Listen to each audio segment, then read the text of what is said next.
Welcome to Speed City with John Massengill, Les Kaiser, and Jonathan Green. It's the fastest hour on the radio. Speed City. Okay, Trans Am fans, it's time to talk to the big man on campus. No question about it. The man who has stolen the march on everybody so far in our E-Series is one and only Josh Hurley of California. He's with me now. And Josh, first of all, did you have any expectations of doing as well as you've done in such a short period of time on the E-game, or were you expecting this? Oh, man, I was hoping you wouldn't ask that because, unfortunately, it's an egotistical answer. I was expecting to do pretty well because I have a decent, excuse the cat, I have a decent sim background, so I was expecting to do pretty decent, and I've raced against a lot of these people in the real cars and have always been pretty decent. So give me a little more sim experience than some of them, and the fact that I raced with them in the real car, I kind of figured we'd be there. You'll never think you're going to come in and dominate, and we haven't. It's been a fight. I expected there to be a fight. I didn't necessarily expect it to be Casera because I didn't know how deep his sim experience is, which apparently it's not very, so I'm pretty impressed with him. Good job, bud. Yeah, but I knew it was going to be a fight, but I expected it to be in the top 3 or so, and then it's just a lot of luck. Do you get taken out, especially those reverse grid ones? All right, well, look, let's go straight into that. Well, let's talk about your sim background. What is it, and when did you start virtual racing? Ooh, that's a tough one.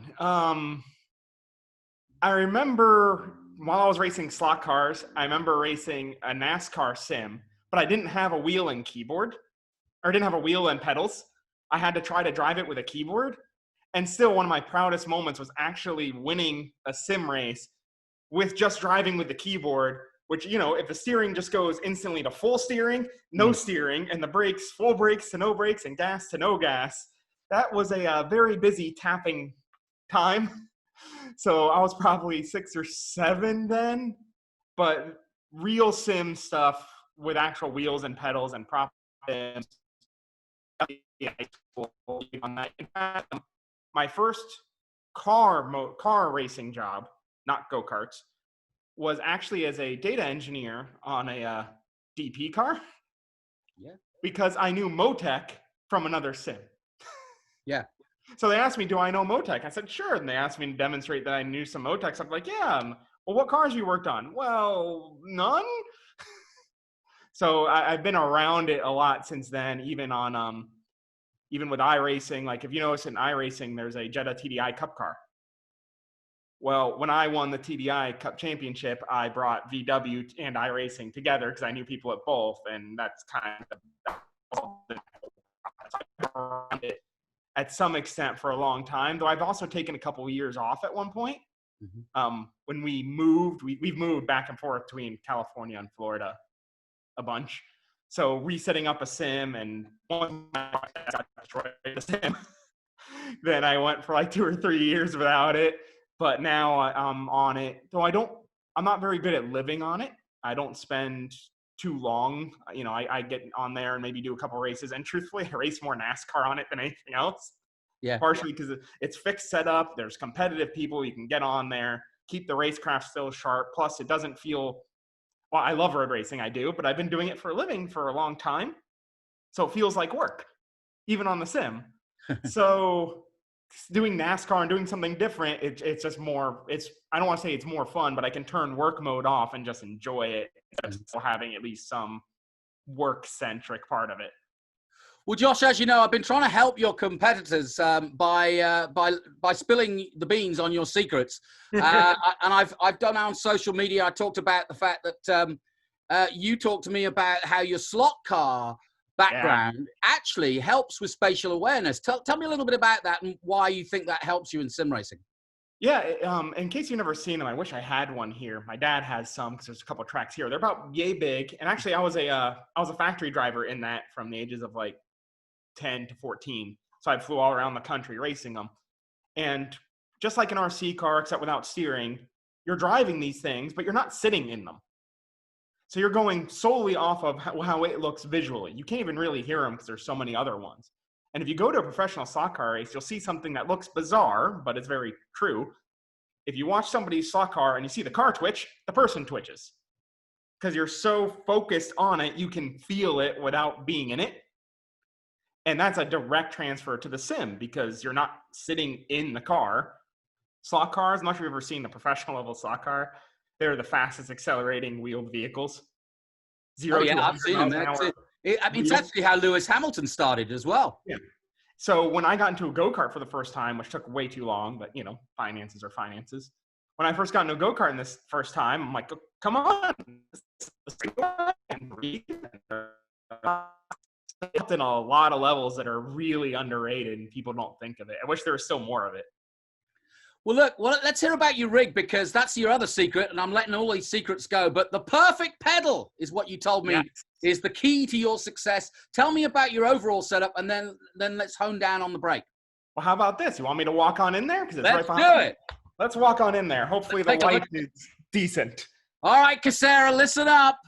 JP Southern, I hope you're watching. This is it. Here we go. We're going behind the curtain with Hurley. Let me put the light on. This is actually my racing room. You'll see there's a whole closet full of suits and all that jazz. So you wear the suits during the race, huh?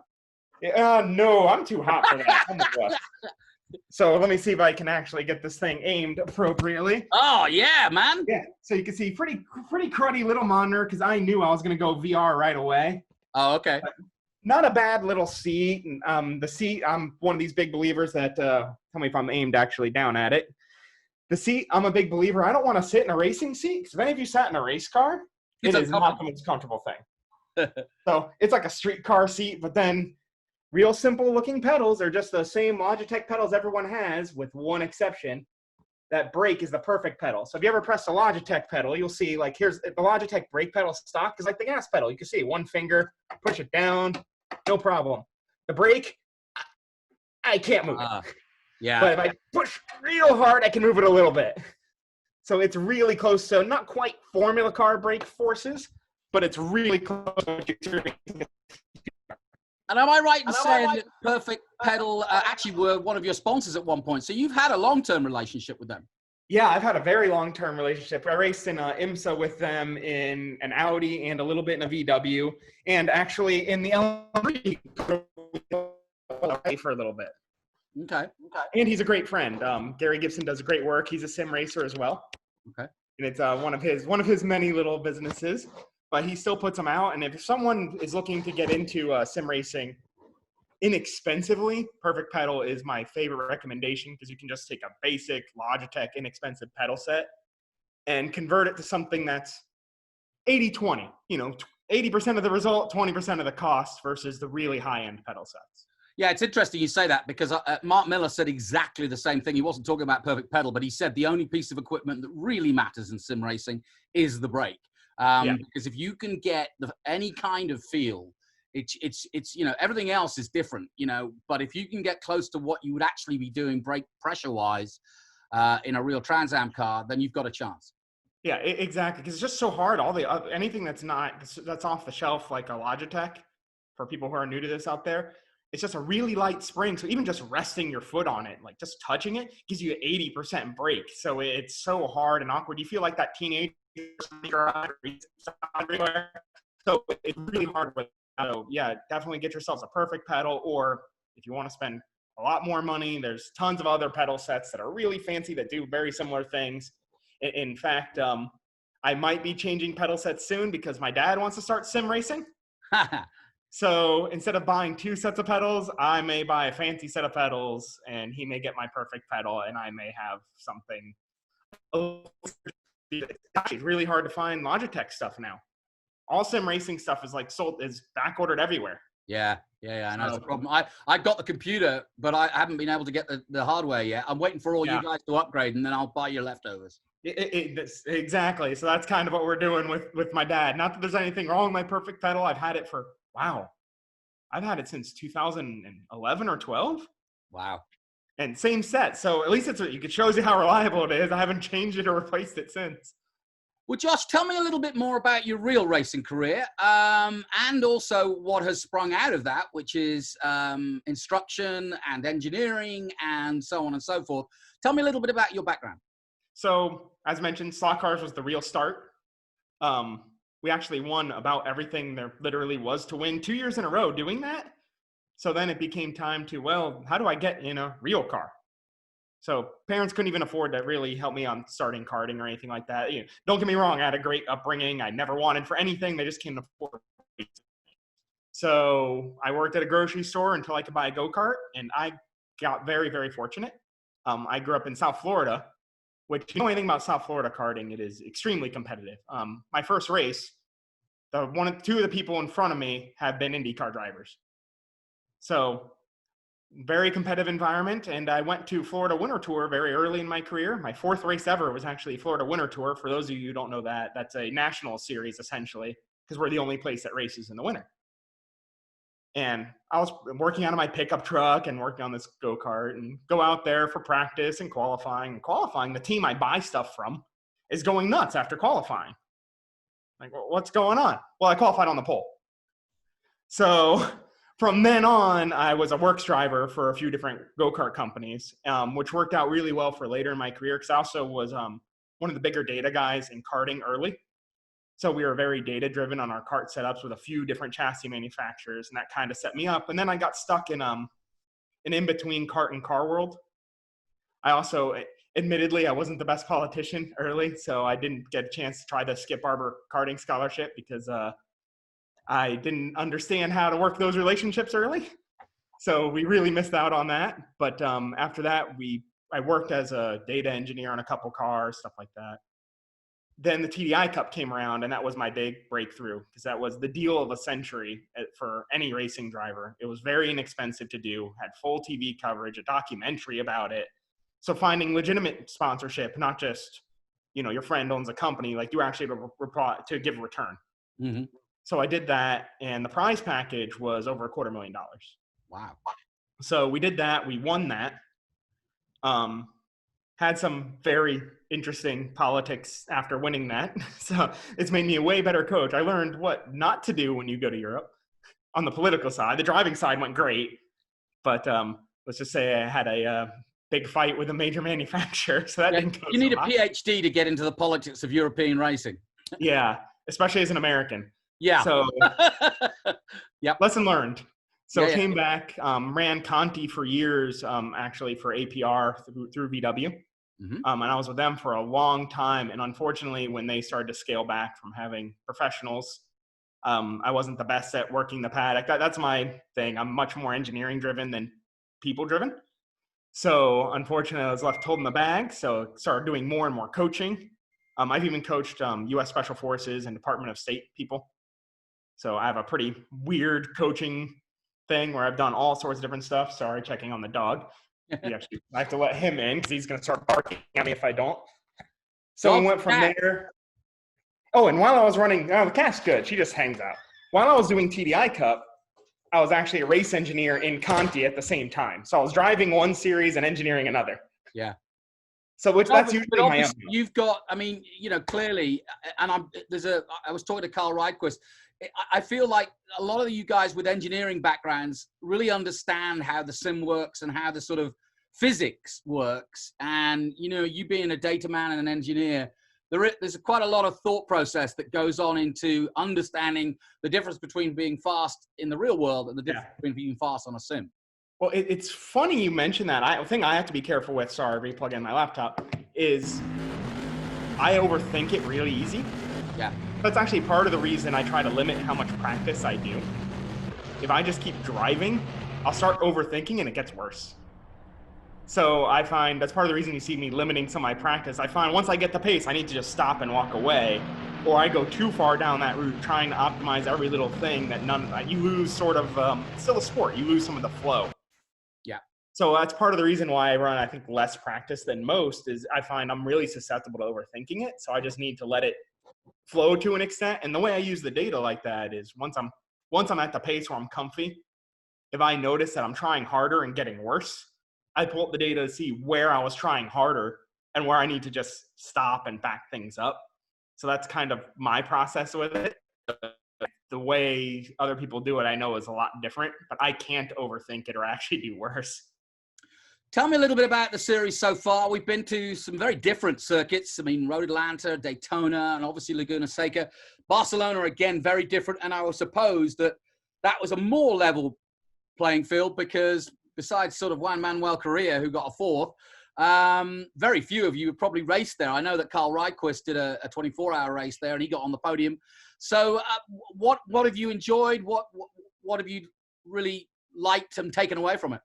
I mean, I was hoping for a different European track, but that's okay. Barcelona went great for me, so great. But I really enjoyed the race at Daytona, not so much the qualifying. A little bit of bad luck there. Yeah. I really have enjoyed racing with Casera way more than I thought I was going to going into this. I didn't necessarily think he was going to be the guy, let alone be as developed as he is. That's not a judgment. Just for someone who's done so little pro racing, I'm surprised he's been as challenging of a rival and as friendly of a rivalry. It's way more fun having, especially just having one person who is going to be the guy every time that you have to beat. Yeah, that makes it way more interesting than even it being a rotating cast from a view, because it's okay, I have to beat him. Yeah, and I get the feeling that there's a couple of youngsters, including one you're helping out in the real world, and also Tyler being so dogged in his pursuit of you. Yeah. You do manage to pull this off. You'll be it'll mean a lot to you because these guys are not giving up. And in fact, you're frustrating the heck out of them. I know. I'm going to talk to JP Southern today, and he's in the mood to start winning. You know what Francis is doing. And Tyler Casser is like a dog with a bone.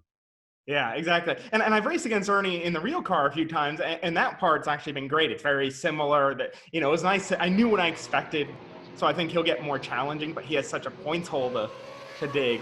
Actually, that's my one real worry going forward is we all have to start racing in the real world at different times.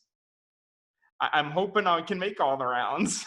Yeah, exactly. I'm looking. I mean, I've already talked to the team about allowing me to do it. I'm looking at making a portable sim that I can bring with me if this happens. Because if it comes down to it, if I have to race in the trailer at a racetrack somewhere, we'll make it happen. So tell me about your real world setup, and when we do go back to racing, how are you set? This year, we don't know. I'm set up for a lot of coaching and a lot of engineering and a lot of testing. I do testing for teams and IMSA and SRO. Well, not SRO this year because I'm a part of the officialdom, so I don't race there. But in testing in Trans Am, but I have no firm race seat set yet. I have one inkling on an endurance thing that hopefully I'll appear, and we're trying really hard to get in a TA2 car, really hard. I have a team who really wants me there, and I really want to be there. We're actually maybe hoping if we win this thing, and there's a prize package, we just haven't seen how it's defined yet. And we're kind of hoping that maybe some of that could put that over the top for a round or two. Because you got to come back in the real world. They want to pop at you now. If you continue this run you're having, you're gonna have to put on your big boy suit and go racing. Well, and I've raced most of those guys in TA2. Like I've Merrill and I have a really friendly rivalry. We've actually worked together a lot. That growing up, so I know Matos really well. Like I know that whole group. I've even helped out a little bit, like when Ave was driving for Blaze. I even helped out with some stuff for Tony because I drove for Tony in the P3. Yeah. So I know everybody and I know the players. I just haven't gotten to drive one yet. So we keep trying to make it happen. Just unfortunately, the financial realities never quite worked. So we're kind of hoping some of the exposure from this, and maybe if there's a prize package, some of it can go towards that, and maybe we can get out there and do some TA2 races. If I could pick one, it'd be VIR. Yeah, great track. We're Laguna. Yeah, exactly. And of course, that's in December, so you've got time on that one.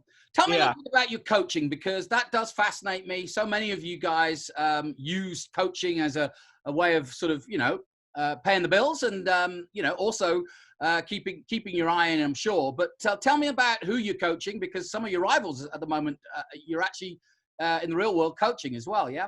Yeah, actually, right now in our series, I'm coaching Kent Vaccaro in Formula 3 and was in Formula 4. I'm also the race engineer for him there. I kind of fill multi roles, and it's fun to see him come race up here. And so how's he getting on? I've been following Kent in F3 and F4 for the last couple of years, and he's making good progress. Yeah, it was amazing, especially the first year, the progress he made, because I believe when I got there, he'd never been in the top 20 or so. It was all his fault. There was some engineering stuff on the car that really, really need to get done. And the team's really put together better now. So we're really developing that too. I help on that side a little bit too. But by the end of the year, we sat on the pole. We had one race where we had an issue and we came from dead last to sixth with 2 yellows that slowed us down. The yellows actually hurt us. We got a couple poles in F3 last year, a couple podiums. We should have won a couple races. I'm still a little miffed about that. We had some mechanical failure. We were breaking front wings without hitting anything. So while leading the race, that happened. Yeah, that happened twice to us. They finally figured out what that was, but we were the crash test dummy, so to speak, there. And I mean, just a little bit about Formula 3, Formula 4. I've been keeping a very watchful eye on that. I do the Toyota Racing Series every year, and I know the Road to Indy very well. But there seems to be a real robust depth of field in Formula 4 especially. But now Formula 3 is starting to gain some thing. I mean, it's looking good for young kids at the moment with the opportunity and the backing of Honda and so on. Yeah, it is. It's really growing. And the nice thing, especially Formula 4, is very, very cost controlled. And Formula 3, while not inexpensive, it is inexpensive for the car you get. Yeah. So, and the nice thing about it too is the Formula 3 especially is quick enough that some more stuff transfers to different cars. Formula 4, I call it the Super Miata. It is. It is underpowered, which I understand why, but the driving style from the F4s doesn't really necessarily translate to bigger stuff. But you could see in the F3 car, we put Kent in the TA2 car with Blaze last year. And in his debut, we ran the top 10 the whole weekend, which was pretty good. And it was one of the deeper races. We had the NASCAR guys there. So we ended up in the top 10 with all the NASCAR guys. I think we ended up 7th because a lot of the driving stuff still translates across. Yeah. And of course, that's actually part of the reason I brought on the TA2 was kind of like F3. For what you get for the budget is fantastic. The best bang for the buck in professional motorsports on pavement in North America. Well, that's it. I mean, there's no question, having grown up in the UK and watched the British F3 and seeing now the emergence of the FIA F3, the price point is so good in comparison for a relatively similar car, well, almost identical. Yeah. So the States is a really good option these days for good tracks, good price point, and a lot of seat time, and a good prize package. If you can win, it's an Indy Lights seat. Yeah. So that's huge. It's just like the Road to Indy deal, except a little more FIA centric, which is good, especially if you have the budget to go to Europe, you can very comfortably go to a race over there. And it's exposed to all the U.S. racing. So if the Formula car ladder is not panning out for you and you need to go learn GT cars, that's when we bring them over to TA2 and start doing that. I'm actually really looking forward to trying to do more coaching work and bringing more of the young kids. Look at Southern. I'm not involved with them, but look at Southern also coming from F3 to TA2. I think that's a pipeline you're going to see occur more and more often because it's just what you get for your money. So after if the Formula car thing stalls out on you, which it's very momentum centric. Well, let me ask you this: when you're talking to Ken and any other whoever else you're coaching, what's the fundamental difference in terms of technique for driving a twitchy single-seater like a go-kart stroke F4 car compared to an actual Trans Am car, TA2? It's kind of funny. It depends on the driver a little bit. If certain driving styles translate, like weirdly enough, my driving style doesn't. I tend to do the same actions in a front-wheel drive touring car, a GT car, a TA car, and a Formula car at the same places. However, it feels really different. Yeah. So if you can get over how different it feels and still do essentially the same actions, it still works. But a lot of people they react to what they feel more than what the car is asking. So there's a lot of that other than, in the TA2, the braking zones are longer and you actually have to shift your button. Something was anymore.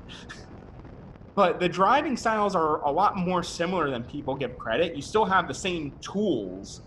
It's more about the racing is a lot different. You can actually follow in traffic.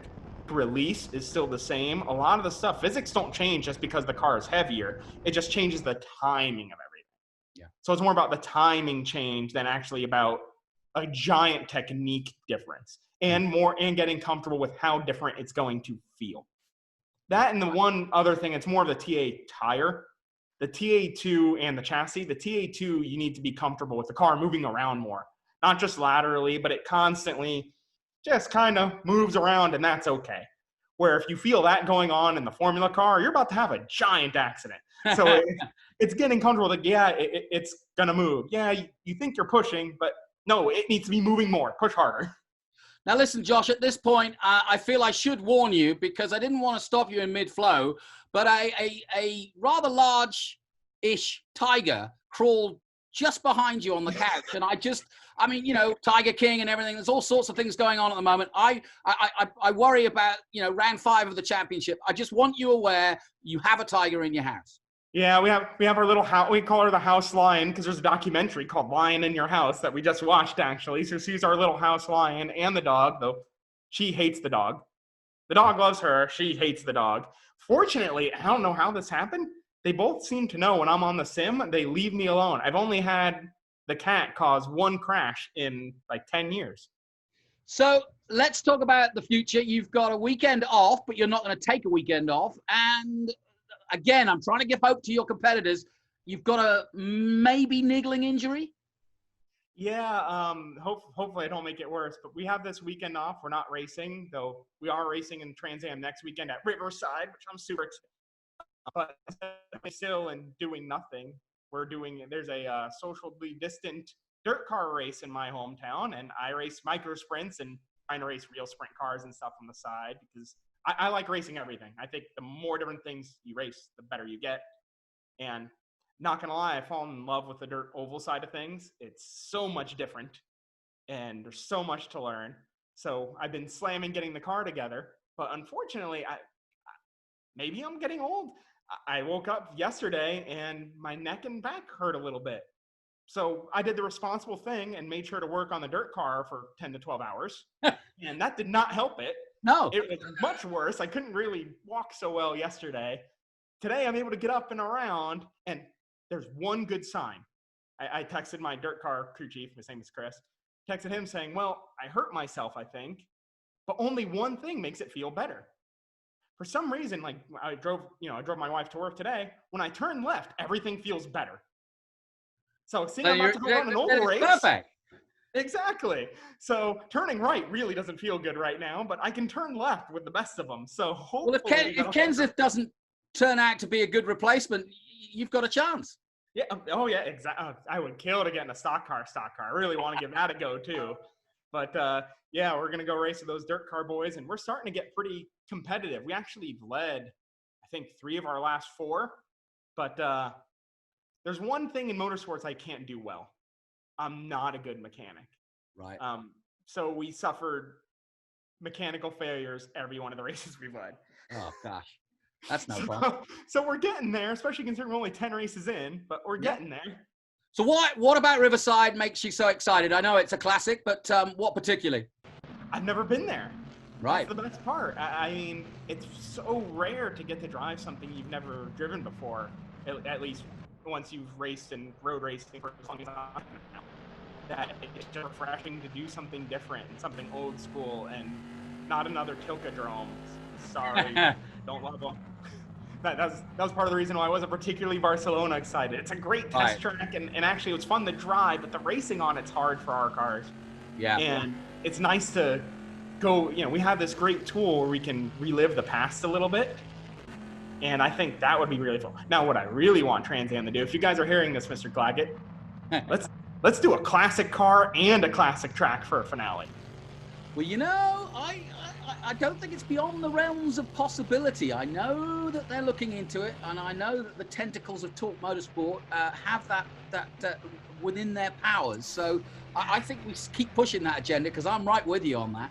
Yeah, we have a great tool to do stuff that we can't really do. We can race at Riverside. We can race at, if I were going to pick a track for fun to drive, the racing would be a little rough. I'd love to do Macau.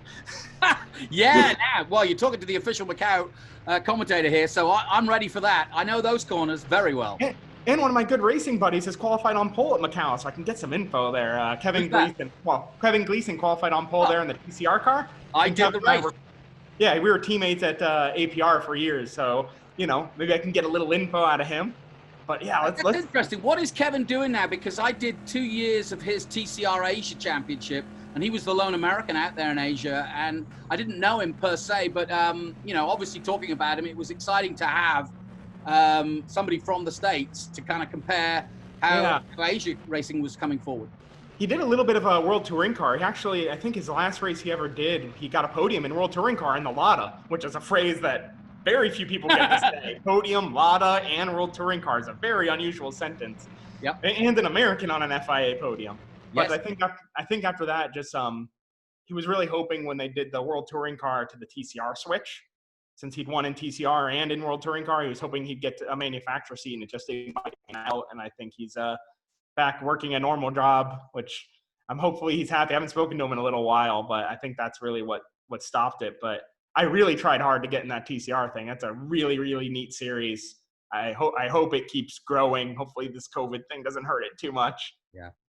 Well, listen, Josh, I got a last couple of questions. I'm always interested. What's the daily drive? What do you get around California in? Well, me and my wife share one car. Okay. Because I'm a little weird. I'm a race car guy. I love race cars. I hate driving on the street so much. So my normal day to drive is nothing. I usually walk or bike everywhere. I walk on an average, when we're not shut down, I walk on an average of like 12 miles a day. Wow. Bank, lunch, errands, dog walking, all that. But we share one pickup truck, one 2018 Ram, because her car finally got rid of it. I hated her car, and I had to have something that could tow the dirt car. Cool. So I conned the wife and said, instead of getting, one junky truck and one kind of okay car, let's just get one really nice truck. So she drives that to work every day. And other than today, I took her to work because I got to go to Fastenal to pick up more stuff for the dirt car. So I got her off work and I'll pick her later. So that's the driver. I know it's not the most exciting. No, it's great. I'm always interested. So listen, it's the smack talk part of the interview here, which is we're halfway around the series. You're leading by 10 points over Tyler Casera. Ernie Francis Jr. is right there. Merrill's right there. JP Southern's right there. Your boy Kent's not far away.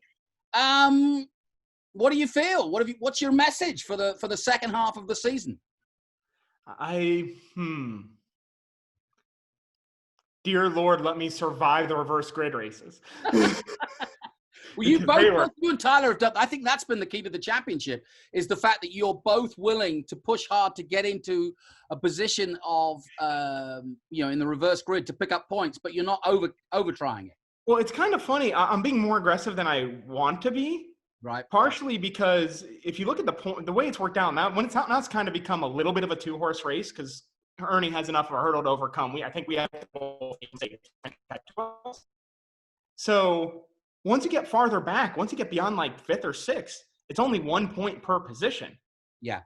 So that really lets you take some risk, especially if you run up front in race 1, you get bonus points. You get qualifying points for you. Yeah. So it really, really gives you if you get that podium in race 1, it really gives you a little bit of a cushion to push extra hard. Like Barcelona, I'm sure people thought I was pushing pretty hard, but the risk reward, even if you get knocked off track with a damaged car, I think Tyler and I both brought a really damaged car home in 7th. Mm-hmm. So unless you really destroy your race, a top 7 or 10 is pretty doable. So at worst, it kind of feels like you're only going to lose 2 or 3 points.